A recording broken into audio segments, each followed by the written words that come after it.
Sot Islami ditën e shtunë nisi Big Brother dhe opinioniste ishte Monika Kryemadi. Të lutem. Është pislluku i radhës. Filloi Big Bordelli filloi. Sa avokat është një reality Big show? Bordel. Urdhë? Është një reality show. Bëhet në shumë E vende di të pse botës. bëjnë ata? E di pse bëjnë ata? Si them që të botë çfarë? Se Bëhet kuptova. në shumë vende të botës, realizohet si program. LGBTQI atë bëjnë. Dhe patjetër ashtu le verdis, që ti vën njerëzit të tallin, ti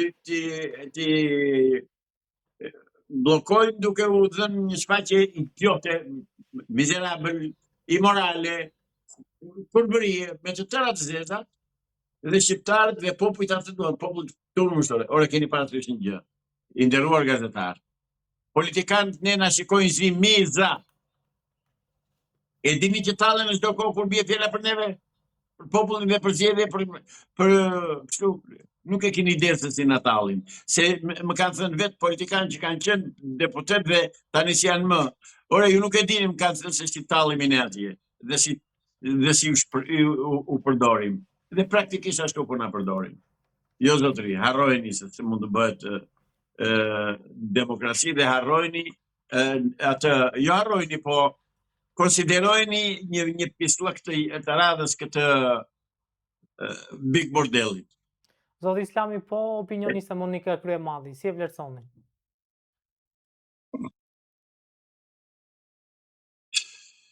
E kam pasur komshie dhe kam një farë konflikt interesi dhe dua të merrem me atë, me Monikën. Politikisht, them, e ka jashtëzakonisht gabim, sepse e futi veten tani tek njerëzit e një niveli që atë po mund ta bëjë edhe një maturant i shkollës mesme. Atë lloj komenti. Po nuk bëri mirë. Për mua s'ka bërë mirë, ajo di vetë punën e saj. S'duhet përzihej atje. Ndërkohë, edhe ky Ilir Vrenozi. opozitari i përjetshëm, urdhë? Edhe Ilir Vrenozi që është bërë banor i Big Brother. Po, atë dhe sa thosha, edhe Vrenozi bëri gabim që vajtja. Ja ka ulur shves. Ka menduar se kishte autoritet tek kishte respekt te demokratët si qendrëstar, doi që duar atje do fitoj. Ka shumë gabim. I ka çuar vlerat e tij në tokë me hyrjen atje në atë bordel të ligjshëm. Avokat, nëse ju do kishit një ftesë nga Big Brother, do kishit marrë pjesë?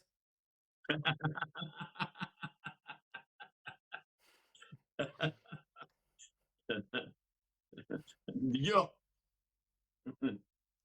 Nuk e them atë që mendoj.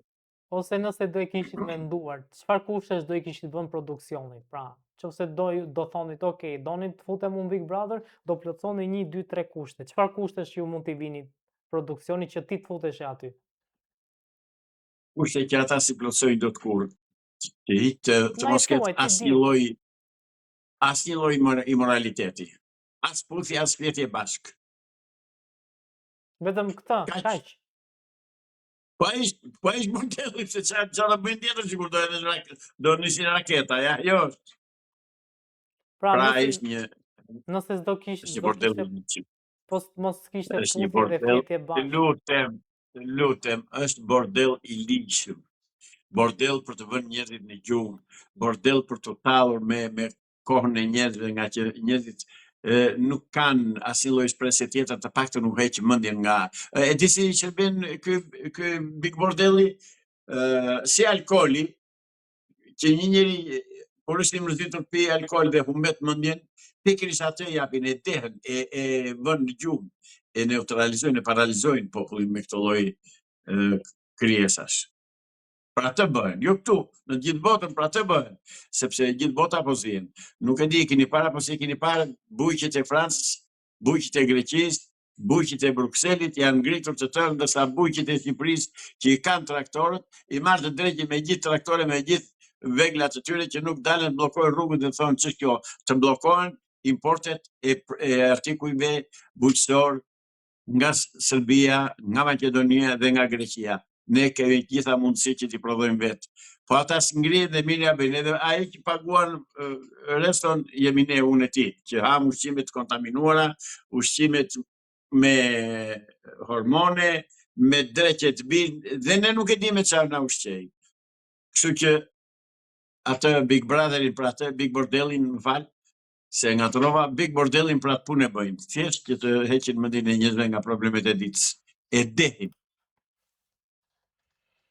Zoti Islami, nëse produksioni do plotësonte kushtet tuaj dhe ju do futeshi në Big Brother, kë kishit qef të kishit kundërshtar, që ta kishit ballë për ballë që debatonit?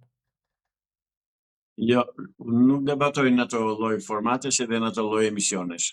Ato janë qelmsillëk. Ato janë veprime shumë të poshtra, shumë të ulta, janë në dëm të kryesisht të fëmijëve dhe të familjeve.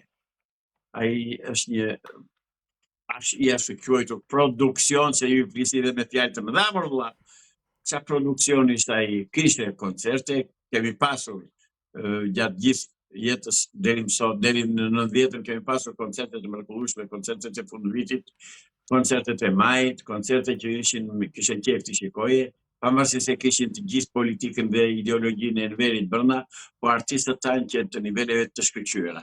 Tani këta që bën, e kanë kthyer çdo lloj koncerti, çdo lloj aktiviteti, duke nxjerrë shalët për jashtë femrat edhe gjok, shalët edhe gjoksin për jashtë, dhe me atë shesin. Jo zotëri, s'ka më, ato janë, për mua duhet mbyllur me njëra ai, po këta nuk e mbyllën sepse ka dhënë urdhër Sorosi, edhe ai Rockefelleri, edhe Rothschildi. Ata i bëjnë këto lloj emisione, këto lloj programesh. Ata vendosin që pagat që gratë të futen në punë dhe fëmijët e punëtorëve të edukohen në përkopshje e qerve sipas ideologjisë së tyre. Ata vendosin që pagesa e burrit të ndahet gjysmën ta marrë gruaja, gjysmën ta marrë burri. Dhe në fakt punojnë që të dy, shfrytëzojnë që të dy dhe fitimi ishte atyre. Pra ajo politik po zbatohet këtu, zotëri. Jo vetëm këtu, edhe në gjithë Evropën, ajo politik po zbatohet. Organizata Soros u shpall dhe organizatë terroriste nga Shtetet e Bashkuara të Amerikës. Ta dhash përgjigje. Pse ju besoni që Lapa është njëri i Sorosit? Ka deklaruar vetë, se kam deklaruar unë. Ai ka punuar atje, ka qenë jurist i tyre. S'ka lënë gjë ai për ta mëndësuar. Më dëgjo zotëri. Në qoftë se ndonjë nga partijet opozitare, do kishte në programin e vet kthimin e pronave të ligjshme dhe abrogimin e ligjit 7501, do vija unë ditë për ditë në demonstrat, ditë për ditë në protest, sepse ashtu kam qenë vazhdimisht gjatë 30 vjetëve. Mirë po, këto protesta nuk bëhen për të zgjidhur problemet kombëtare shqiptare. Këto bëhen për të mbajtur Sali Berisha në pushtet. Jo më larg se sot më erdhi një informacion nga Nivis Bubari Sarandës, që kanë shkuar atje njerëz me pushtet dhe pa pushtet, ka thënë me pushtet se janë të mbështetur nga pushteti, por pa pushtet sepse janë njerëz që nuk i njeh njeri, dhe u kanë bërë presion qytetarëve që ne do t'ua regjistrojmë pronat juve në hipotek, por do na jepni 40% neve të pronës. Pra, dhe këtu bëhet fjalë për 3000 hektar tokë që janë përballë Korfusit në Bregdetin e jugut të Shqipërisë. Perlave të pronave. Pra, këtë po bëjnë. Pse shkon më tutje dhe pse se i themi gjërat e i stërthemi. Zotri, Ministria e Mbrojtjes është bërë qefrik i grekëve. Ministri i Mbrojtjes dhe zëvendës Ministri i Mbrojtjes të Shqipërisë janë qytetar grek, minoritar grek. Ja ke edhe në grekut, mor, qa Shqipërie jemi neve, qa shteti jemi neve. Po qa pushteti i shkypo. Po që lidhje ka ky me shqiptarët? Që lidhje? Çdo pero lëngua se ka i me gjithë kushërinë e parë ti del në tetos në krye të Ministrisë Mbrojtjes. A ke shtet? A e pat që në Turqia nuk i dha asnjë lloj informacioni ministrit mbrojtjes së Shqipërisë me qenë se ai është grek? Ja, ky është e dilema. Kto po bën? Avokat, çfarë duhet të bëjmë në momentin që po themi si ti dhe disa të tjerë që artikulojnë që Rama duhet ikë nga pushteti. Kush duhet ta marrë pushtetin nëse ikën Rama? Qeveri teknike, urgjente. Të përgatitet vendi për zgjedhje. Po nëse bëhet qeveria teknike dhe zgjedhet i fiton përsëri Edi Rama, çfarë do themi? Po jo, nuk do marrë pjesë këto dy parti. Jo. Po si do i përjashtosh partitë ti nga konkurenca për të fituar zgjedhjet e vendit? Nuk janë të denja për të konkuruar, zotëri. Kanë shitur interesat kombëtare.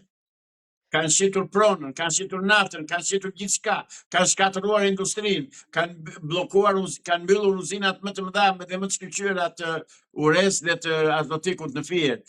Krimet e këtyre nuk kanë fund. Këta duhen shpallur organizat terroriste, të lutem. Këta duhen shpallur organizat terroriste. Pra, pasardhësit e Partisë Punës janë terroristë.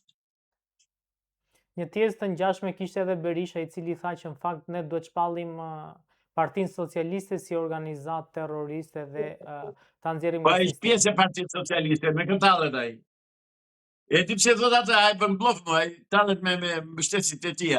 Po ai me Partinë Socialiste është, ai e mban pushtet Partinë Socialiste, kush e mban? Pse nuk e jep dorëheqjen ai? Pse nuk është burr? Të jap dorëheqjen, se burrat japin dorëheqje. Nuk më do na thot ndonjëherë Sali Berisha çfarë marrëveshje ka bërë në 2017 në maj? Çfarë marrëveshje? Ja futi luli, pastaj e bëri luli, tha. Jo, zotëri, jo.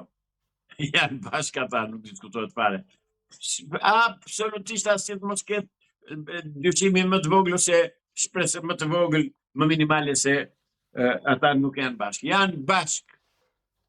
Dhe bashkë do qërohen dhe nga fusha politike e Shqipërisë.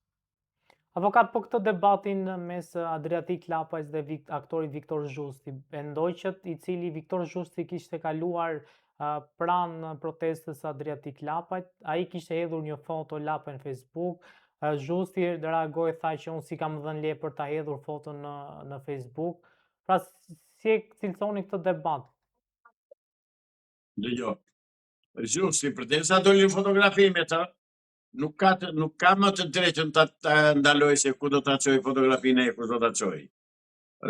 Ai pranoi të dalë në fotografi.